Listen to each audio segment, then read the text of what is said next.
Dedi ki, böyük litosfer tavaları var idi, kiçik litosfer tavaları var idi və bu litosfer tavaları astronosfer üzərində hərəkət eləyirdi. Üfüq istiqamətdə hərəkət eləyirdi. Bunlar bir-biri ilə ya toqquşurdu, ya da bir-biri ilə uzaqlaşırdı. İndi bu toqquşma zonalarına və yaxud da ki, divergent və ya konvergent zonaya uyğun gələn ərazilərə biz deyirik geosinknal. Baxın, geosinknal ərazilər yer səthinin cavan, hərəkətli hissələridir. Yəni, hal-hazırda da burada yer kürəsi hərəkət eləyir, yeni ərazilər yaranır və s. Litosfer tavalarının sərhəddinə uyğun gəlir, dedik. Kaynoza erasında formalaşmışdır. Yəni, ən sonuncu müasirdə kaynozoida formalaşmışdır. Geosinknal inkişafında biz 4 dənə mərhələ bölürük. İndi gəlin o mərhələlərə baxaq. Görək hansı mərhələlər var. Birinci mərhələ, demək geosinknalın formalaşmasında 4 mərhələ keçir. Biz 4 mərhələyə bölürük bunu. İlkin olaraq birinci mərhələ. Gəlin görək birinci mərhələdə hansı proseslər baş verir. Ümumiyyətlə yer qabığının böyük bir hissəsi enməyə məruz qalır. Həmən birinci mərhələdə.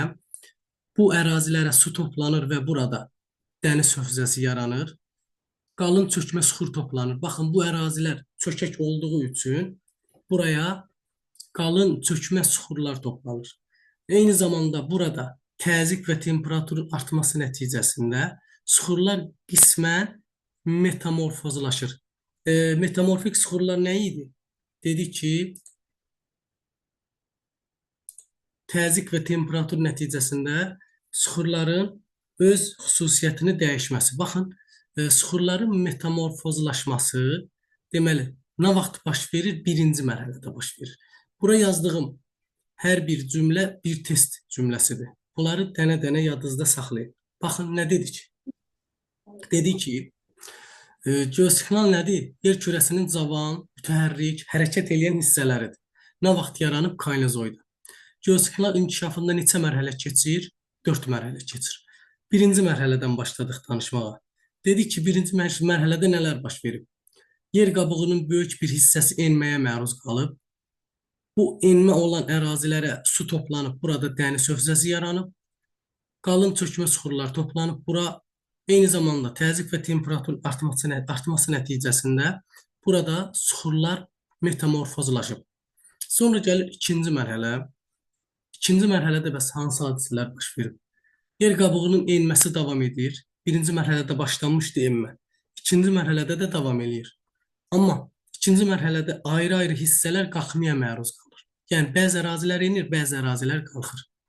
Çökmə suxurların sonra vulkanizm fəaliyyəti artır. İkinci mərhələdə vulkanizm prosesləri artır. Sonra çökmə suxur qatlarının parçalanması çoxlu sayda enmələrə və qalxmalara, yəni antiklinal və sinklinallara gətirib çıxarır. Enmələr, bir də qalxmalar antiklinal və sinklinallara gətirib çıxardır. Bax, antiklinal və sinklinal enmə və qalxmalardır. Yadımızda saxlayaq. Bunlar baş verir. Geosinknalın neçənci mərhələsi oldu bu? İkinci mərhələsində. Bu dediklərimiz hamısı geosinknalın ikinci mərhələsində baş verən proseslərdir. Üçüncü mərhələdə bəs hansı hadisələr baş verir?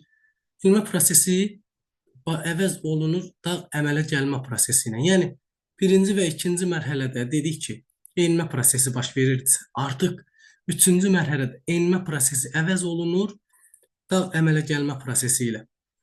Yadınızda saxlayın ki, bütün cavan dağlar geosinknalın üçüncü mərhələsindədir.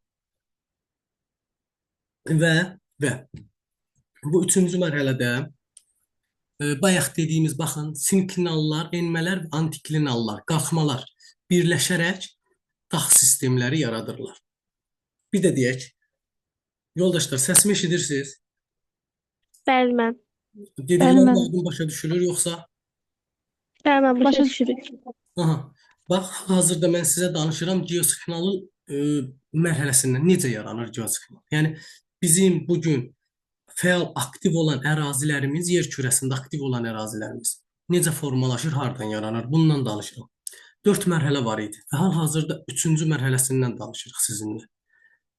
Dedik ki, birinci, ikinci mərhələdə enmə prosesi baş verirdisə, artıq 3-cü mərhələdə bu enmə prosesi nə ilə əvəz olunur? Dağ əmələ gəlmə ilə. Sonra bütün cavan dağlar məhz geosinknalın 3-cü mərhələsində yaranmışdır.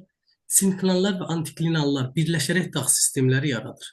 Söhbət gedir neçənci mərhələdən? Üçüncü mərhələdən. Üçüncü. Sonra gəldik. Ən son geosignalın dördüncü mərhələsi. Artıq geosignal formalaşdı. İndi görək nələr baş verir. Baxın, artıq daxili proseslər zəifləyir. Hansı ki, bayaq dedik ki, burada dağ əmələ gəlmə prosesi baş verdi, cavan dağlar yarandı. Bu 3-də idi. Amma artıq daxili proseslər zəifləyirsə, bu olur 4-cü mərhələ. Daha sonra xarici qüvvələr təsiri nəticəsində dağlar aşınaraq düzənliklərə çevrilir. Dağlar aşınır, çevrilir, olur düzənlik. Demək, bu neçənci mərhələdir? 4-cü. Bu mərhələyə bəzən nə mərhələsi deyirlər? Platforma mərhələsi də deyirlər yoldaşlar. Baxın, deməli, daxili proseslərin zəifləməsi, xarici qüvvələrin təsiri nəticəsində dağların düzənliklərə çevrilməsi, platforma mərhələsi, söhbət bu şeyləri gördünüz. Neçənci mərhələ gedir? 4-cü mərhələdən gedir. İndi baxın, bu dediklərimizi bu şəkillər vasitəsilə də baxaq. Baxın, bu birinci şəkil geosignalın birinci mərhələsidir. Dedik axı, enmə baş verir. Baxın, bu ərazilər enib, enmə baş verir. Bura su topalanır. Burada çökmə suxur yaranır. O birinci mərhələdə idi. Sonra gəldik ikinci mərhələyə. Dedik ki, ikinci mərhələdə nələr baş verir? Enmə prosesi bəzi ərazilərdə davam eləsə də, bəzi ərazilərdə qalxmalar baş verir. Buna da dedik antiklinallar və sinklinallar, enmələr və qalxmalar. Üçüncü mərhələdə isə artıq dedik ki, biz, baxın, bu şəkil üçüncü mərhələyə aiddir. Enmə prosesi dayanır və hər yerdə nələr yaranır? Dağlar yaranır. Dağa böləcəkdə. Bütün cavan dağlar, baxın, üçüncü mərhələdədir. Bütün cavan dağlar. Hamısı üçüncü mərhələdədir. Yadımızda saxlayaq. Və sonuncu, dördüncü mərhələdə dedik ki, artıq daxili proseslər zəifləyir, dağlar yaranmır. Xarici qüvvələrin təsiri nəticəsində baxın, dağlar çevrilir, olur düzənlik. Bayaqdan bu ərazilərdə dağ var idi, baxın, dağlar oldu düzənlik. Bu neçənci mərhələdir? Dördüncü. Yəni, geosignalın sonuncu mərhələsi. Buna da nə mərhələsi deyirlər? Platforma mərhələsi deyirlər.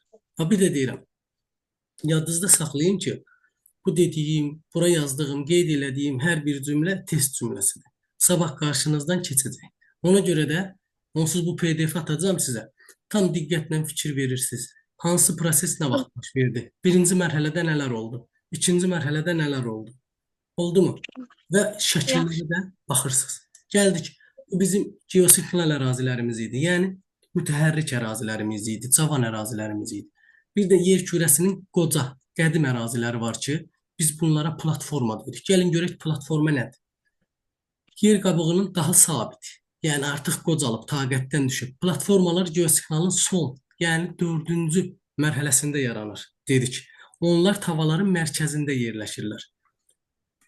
Quruluşuna görə platforma iki hissəyə bölünür. Yəni ki, iki yarusa bölünür. Yarus da deyə bilər buna, hissə də deyə bilər, mərtəbə də deyə bilər, fərqi yoxdur. Bir, onun platforma örtüyü var. İki, kristallik bünövrəsi var. Gəlin görək platforma örtüyü nədir? Yoldaşlar, yadınızda saxlayın ki, platforma örtüyü bu belə deyək, platformanın üst hissəsidir. Yuxarıda olan üst hissəsidir. Və yazılıb, üst hissədə yerləşir. Burada çökmə suxur qatları var. Suxurlar əsasən üfüqi lay şəklində yatırlar. Çökmə mənşəli faydalı qazıntılar var. Çökmə mənşəli faydalı qazıntılar nədir? Məsəl üçün, neft, qaz, daş kömür və s. Bunlar çökmə mənşəli faydalı qazıntılardır. Sonra kristallik bünövrə var. Platformanın daha aşağı mərtəbəsidir. Baxın, alt mərtəbəsi. Burada artıq çökmə qatı olmur. Baxın, çökmə qatı hardaydı? Birincidə. Yer səthinə çıxan hissəsinə burada sipər və yaxud da qalxan deyirik. Suxurlar qırışıq yatım formasına malik olurlar. Filiz mənşəli faydalı qazıntılarla zəngin olur bu ərazilər. Deməli, platformanı biz böldük iki hissəyə. Üst hissə platforma, aşağı hissə kristallik bünövrə. Həmən üst platforma hissəsi çökmə suxurlardan ibarətdir. Lay formasında suxurlar burada formalaşır. Çökmə mənşəli faydalı qazıntılar var. Aşağı hissəsində, kristal bünövrə hissəsində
Aha, yoldaşlar üzrü sayın bir balaca işim çıxdı. Ona görə səsi ona görə uzun bağlamışdım. Yox.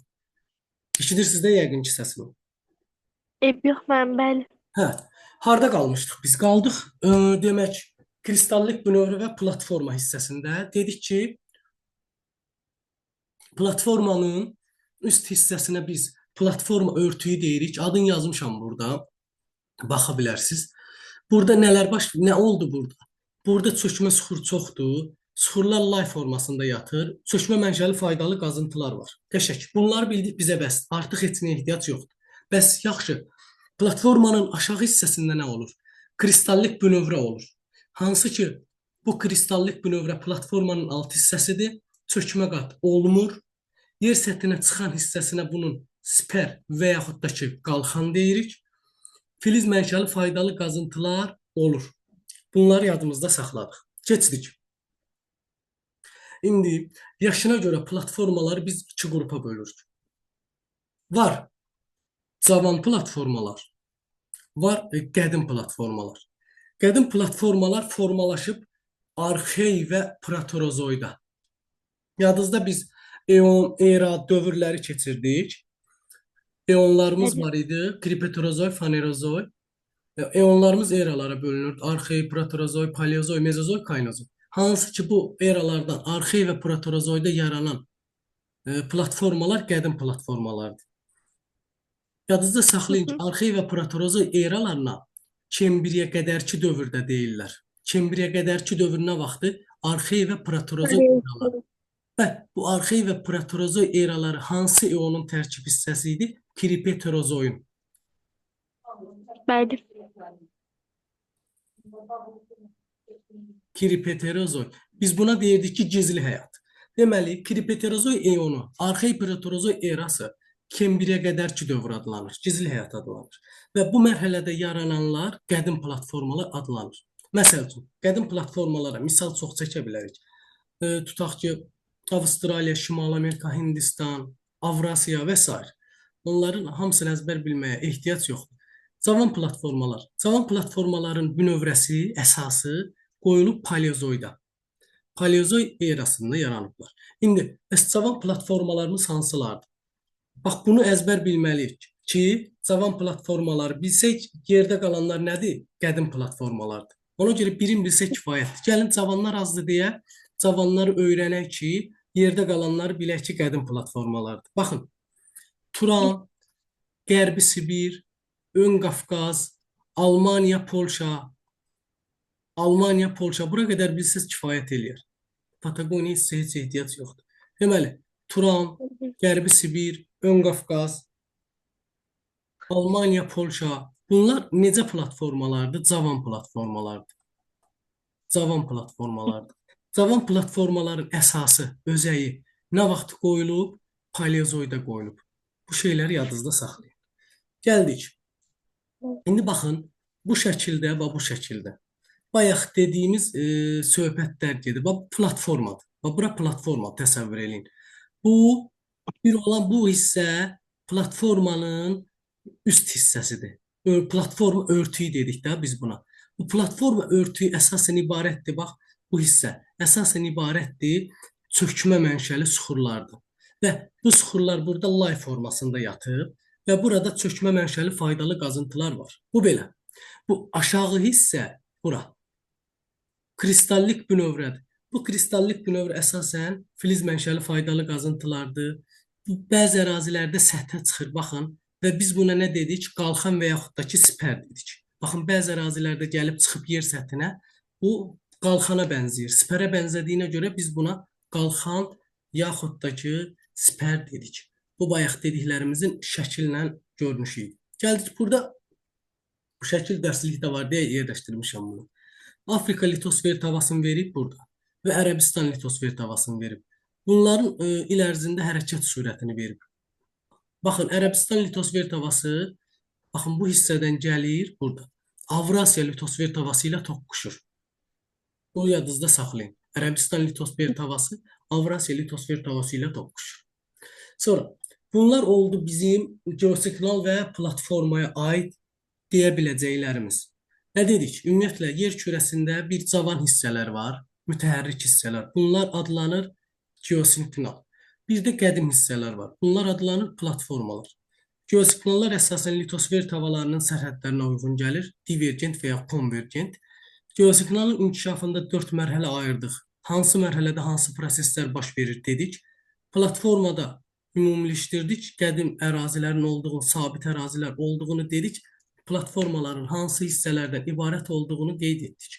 Bura qədər qaranlıq qalan sualınız varsa eşidirəm sizin. Xeyr, mən. Aydın oldu bura qədər hər şey. Başa düşdünüz? Bəli. Yorulmadınız ki. Xeyr, mən.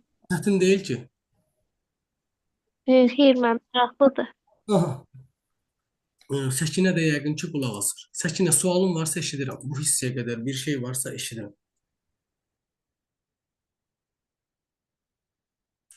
Səsim bir qədər yüksək danışa bilmirəm, ucadan danışa bilmirəm. Ona görə üzrlü hesab eləyin. Maksimum Xeyr, mən. gəldik yeraltı sərvətlərə yoldaşlar. Yeraltı sərvətlərə gəlməmişdən öncə yeraltı sərvətlər və yaxud da ki biz buna deyirik faydalı qazıntılar. Faydalı qazıntılar. İndi yoldaşlar, faydalı qazıntı və ya yeraltı sərvətlərdən danışarkən birinci növbədə biz bu faydalı qazıntılar, yəni ki, yeraltı sərvətlərin yerin altından çıxartdığımız bu təbii ehtiyatların xəritələrdəki şərti işarələrini bilməliyik. Yəni, bu cədvəli bilməliyik. İndi soldan sağa doğru gedək. Baxın, bu neftin şərt işarəsidir. Bu təbii qazdır. Üçbucaqdır, uzun üçbucaqdır. Əgər bunun içi boşdursa, təbii qazdır. İçi doludursa, neft. Yarısı dolu, bir hissəsi dolu, bir hissəsi boşdursa, bu təbii qaz və neft. Yəni, ikisi bir yerdə. Sonra, baxın, bu kiçik, enli üçbucaq bu şəkildə. İçi dolu. Bu dəmir filizidir. Burada verilir. Görürsünüz də yəqin ki, bunlar. Ekranı yaxınlaşdırmağa ehtiyac yoxdur.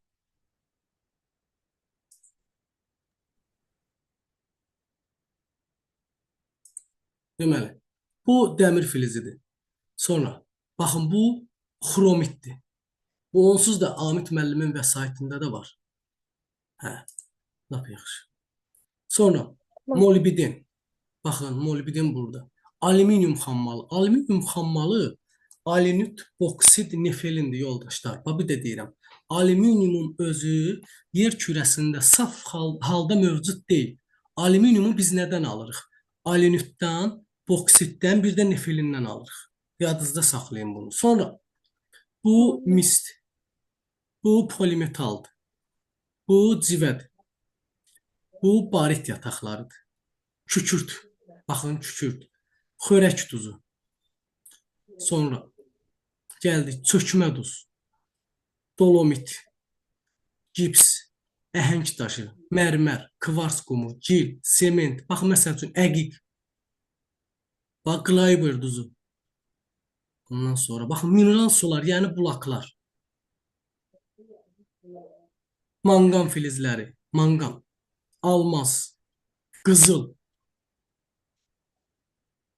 Bunların hamısını, məsəl üçün qalay, hansı şərt işarə, hansı faydalı qazıntını bildirirsə, biz bunları bilməliyik. Birinci növbədə bu. Gəldik. Biz faydalı qazıntıları qruplaşdırırıq 3 yerə. 1. Filiz mənşəli faydalı qazıntılar. 2. qeyri-filiz mənşəli faydalı qazıntılar, 3 yanar mənşəli faydalı qazıntılar. Deməli, faydalı qazıntıları 3 yerə qruplaşdırdıq. Filiz, qeyri-filiz və yanar.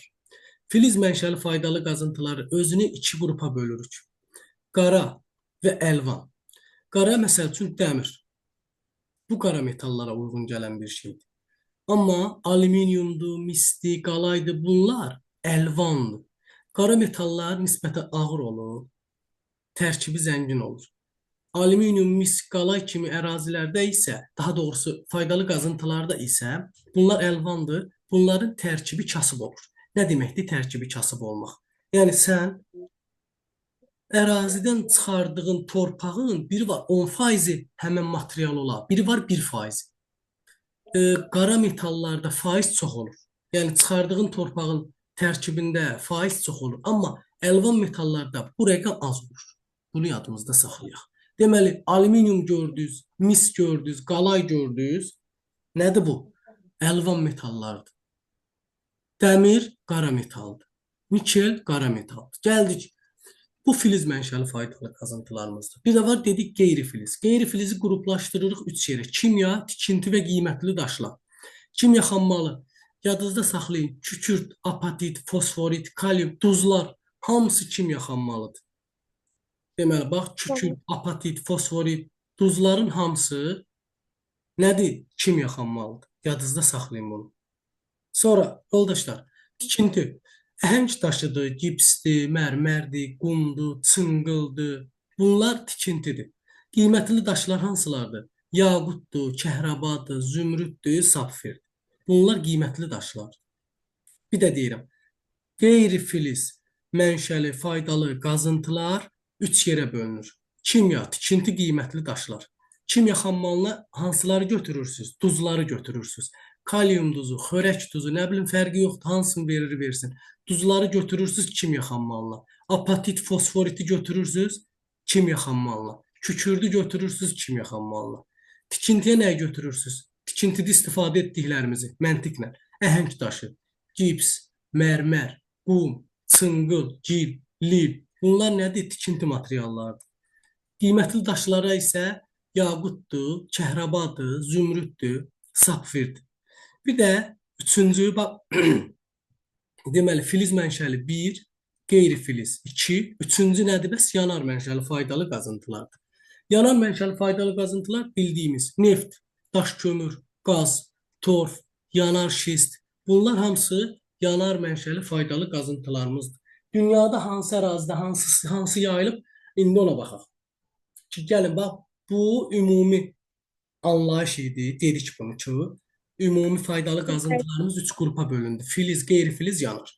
Burada onların sizə şərt işarələrini verdik. Bu şərt işarələrin 60-70%-ni bilməliyik. İndi gəlirik. Hansı faydalı qazıntı dünyanın harasında yayılıb? Gəlin başlayaq neftlə. Yoldaşlar, neft. Neft dünyanın bir çox ərazisində var.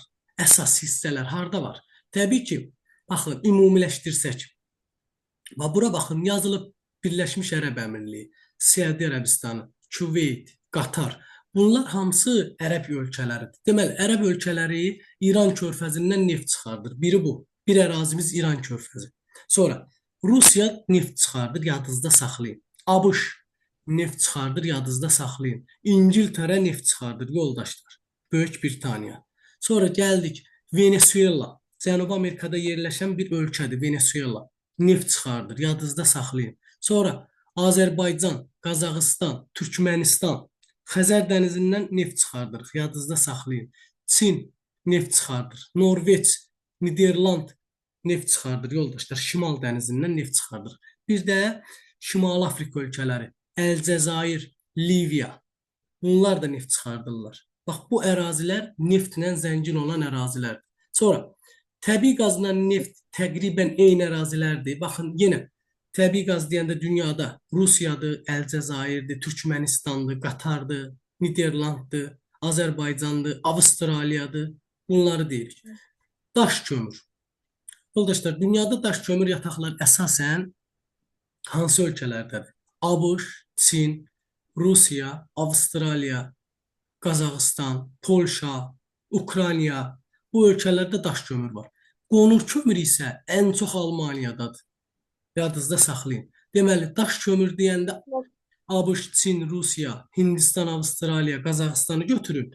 Qonur kömür deyəndə Almaniyanı götürün. Fosforit ehtiyatları. Fosforit ehtiyatları yadınızda saxlayın. ABŞ-da, Floridada da var. ABŞ-da, Florida. Mərakeşdə var, Atlas dağlarında. Bir də Okeaniyada var, Nauruda. Baxın, bu Nauru bir dəfə qəbula düşüb. Nauru, Okeaniyada. Okeaniya adadır. Yəni Avstraliyanın yanında kiçik adalar var. Birinin adı Naurudur. Oradan da çıxarılır. Apatit. Apatitin qabaqlarında da hamısının şərt işarəsi verilib olsun. Yəqin ki, görürük. Yoldaşlar, Bəli. Şərqi Avropada bir də Çində apatit yataqları var. Da burada xırdalığa getməyə ehtiyac yoxdur. Dəmir filizi. Dünyada gəlin görək hansı ərazilərdə dəmir filizi var. Baxın, Kanada, Braziliya, Rusiya, Hindistan, Avstraliya, Qazaxıstan. Bu ərazilərdə dəmir filizi ehtiyatları zəngindir. Boksit ehtiyatları. Dünyada boksit ehtiyatları ilə məşhurdur hara? Avstraliya, Guyana, Surinam, Yamayka.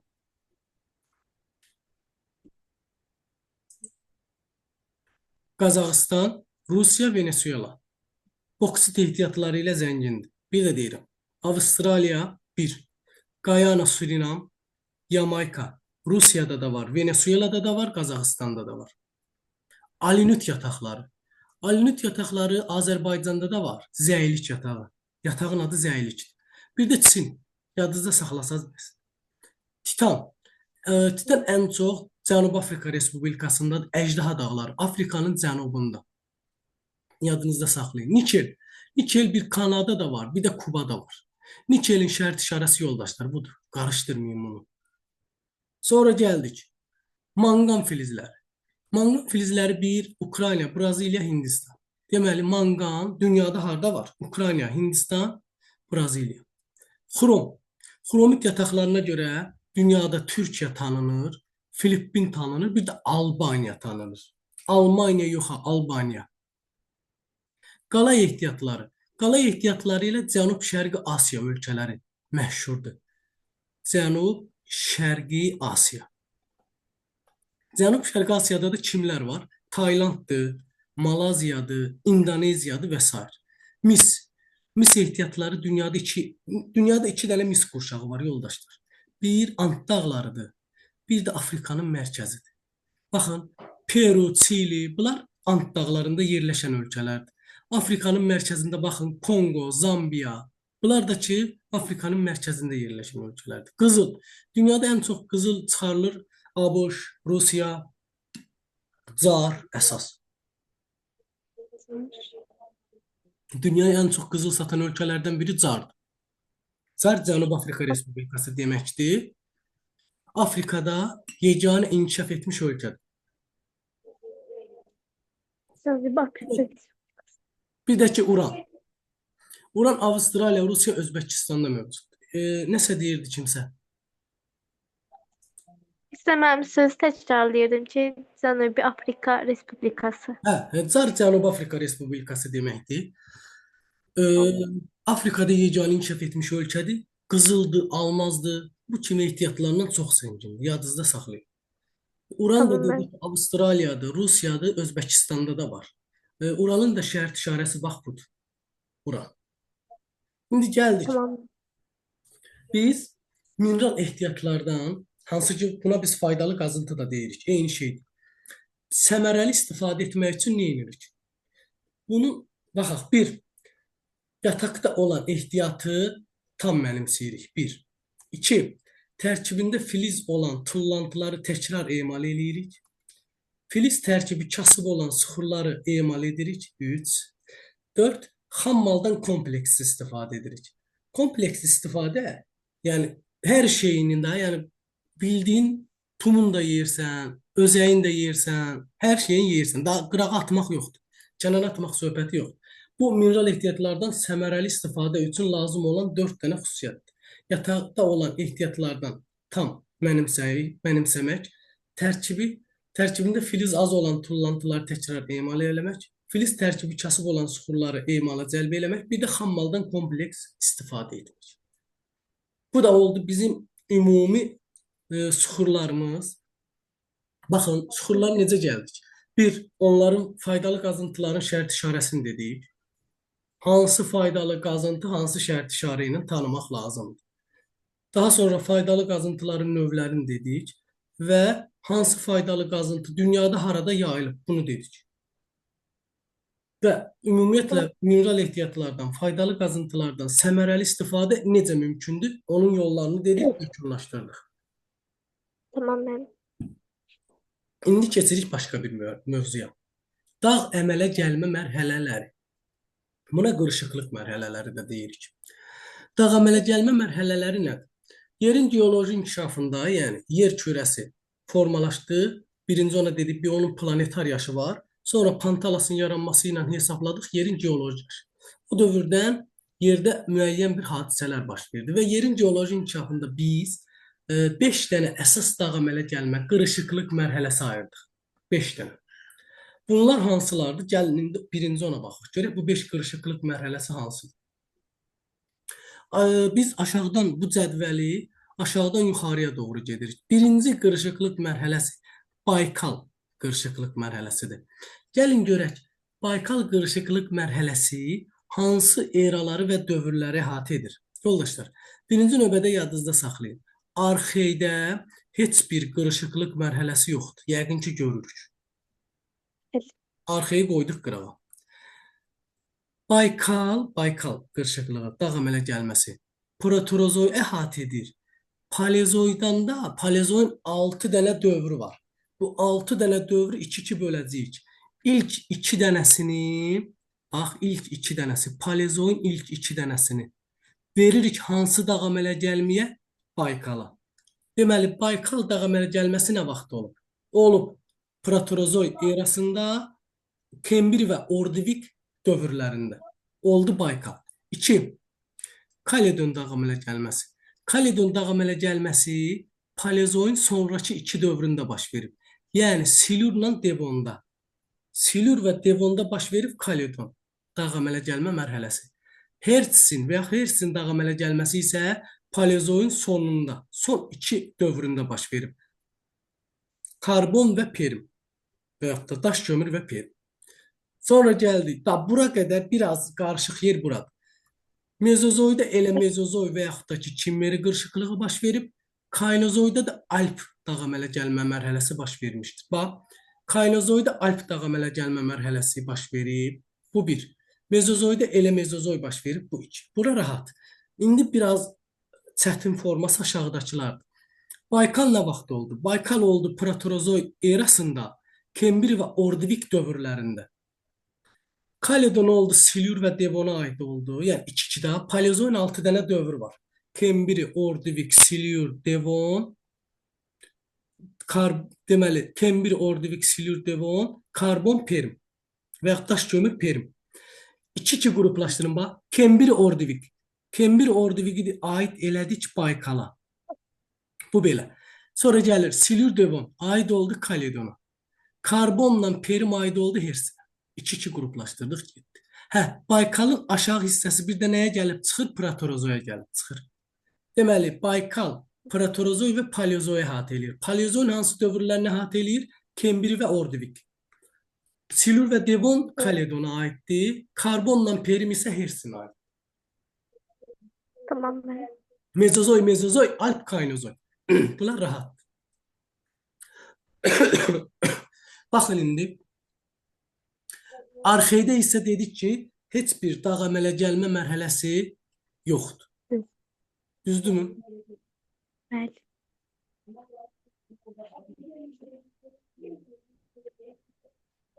Bu dediyim hissəyə qədər nəsə sözünüz, sualınız, soruşmaq istədiyiniz bir şey. Xeyr, mən. Xeyr, mən. Hansı dağ əmələ gəlmə mərhələsi hansı erada baş verib, hansı dövrdə baş verib bilmək lazımdır. Tamam, mən.